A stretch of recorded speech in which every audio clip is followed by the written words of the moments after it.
So we're continuing on with our teachings on the Brahma Viharas, and I was thinking about this when we were getting on. Also, the bigger overview is that we're sort of continuing on with teachings about some of the more commonly taught topics in early Buddhism.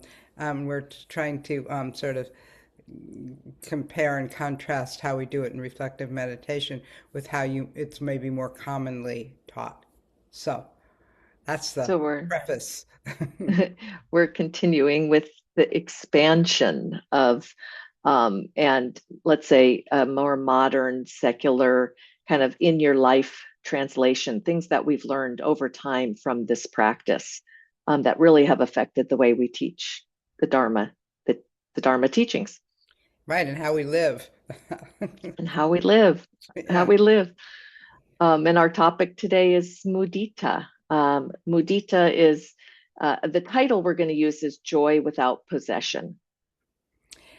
And that is an intriguing subtitle to me. So, what's this with possession, Linda? Why without possession? Interesting.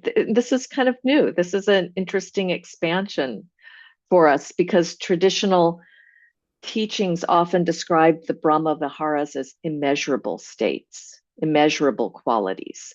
Has this kind of, for me, it's often been an idealistic, can't even imagine how large these qualities could be. But talking about them, we realize that, we can't possess these qualities. That's what's immeasurable about them, that we can't own them. They're not something that they are who we are, or that's not always going to be happening for us, these states. Right, we can't sort of check them off like, okay, now I've got joy. I know, and this kind of joy, we'll get into this in a moment, but this is a kind of a particular kind of joy. But anyway, we can't control it. But like many of these other qualities, they develop slowly, not consistently, but slowly, and maybe but reliably. I think it's reliable over time.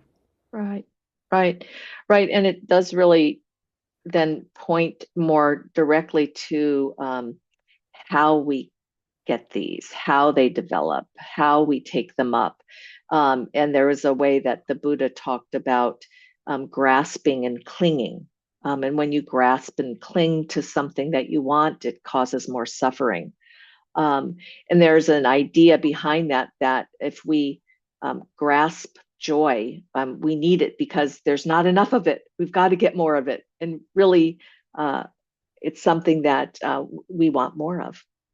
Right, right. And, it's easy to grasp at that, it's natural. Let's say it's natural. We want joy, maybe especially when times are hard and we're not feeling so much joy. But the reason I understand that the Buddha identified that as a source or even a primary source of suffering is because that grasping just creates less happiness. It makes us feel worse. Don't you think that there's the view in there too, a kind of a view that we've been raised with of scarcity or of limits or of a kind of if somebody has something, I can't have it too, that there's more of that direction, I think, built into these more positive qualities. Absolutely, certainly that's something I learned at a young age. Though when you said it, Linda, I really never thought about this before, but this is what the Buddha was teaching, so that was about 2,500 years ago. So I don't know how it played in his time, if there was that sense of scarcity. It's impossible to know, but still, this teaching carries forward over Yeah. Yeah. millennia. Well, I was kind of laughing because I did think I used the word modern. And then I'm like, well, humans back then probably were dealing with this maybe around rice and bowl, alms bowls or, batteries or whatever they were, Well, the birds at our bird feeder sure do deal with this. I mean, I think yeah, it's built in as animals and the need to survive, etc. Yeah. Um, Yeah. so yeah, yeah. So let's talk about the particular kind of joy, though. This is not just joy in a more general sense. Mudita is about the happiness when somebody else gets is happy or gets something or their good fortune. Right. Um, and that's a different that's a relational joy. Right. Right. Right. And it's translated in relational terms: sympathetic joy, appreciative joy, empathetic joy. Empathetic, right, Nelly? Yeah, That's empathy, yeah. empathetic. So those are all kind of relational words that you and I, we and us, we feel towards somebody else, and it's a real capacity to delight in the life wherever that kind of goodness appears, wherever that good fortune appears. And it's really the opposite or the antidote to envy and comparison. And you know, the Brahmavihara is translated as the realm of the gods, the divine way. It sure does feel so much better. Envy feels awful. At least that's my feeling about it. And being happy about someone else's happiness it feels really good. Mhm.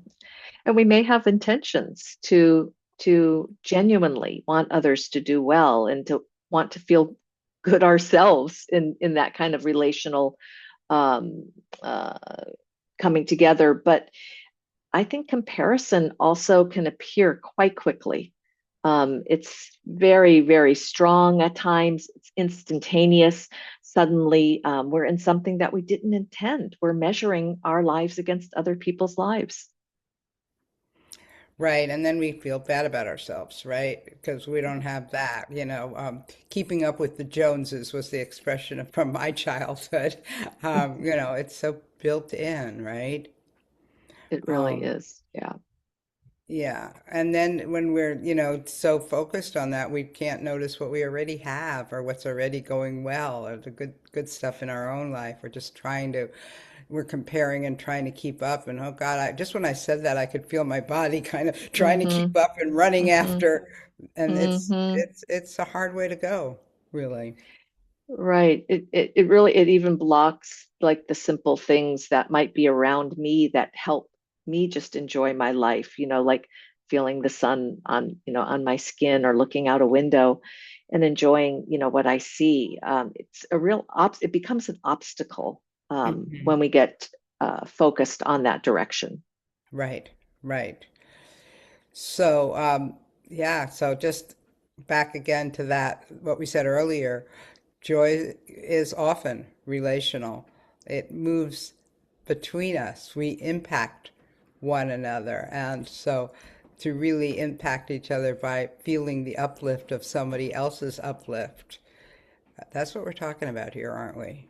Yeah, it expands us beyond our own self-conception, self-aggrandizement, self-deficiency, and really having a reflective practice where we're talking about mudita and examining it, looking at it, investigating it. It helps us restore kind of a receptive nature to it, that it's not something we can just generate and own. It comes in all these kind of interesting ways. And it's, we could say it's being touched by each other in a uplifting way, but it's also, we take it more broadly, really being touched by life, and really let the goodness of life touch us. Because this path was never all about dukkha or suffering. It's also about how to be uplifted. Right, right. And together. Yeah, together. Yeah. All right, I think it might be that I am the bell ringer this morning. I I'll have, go with that. Thank here you.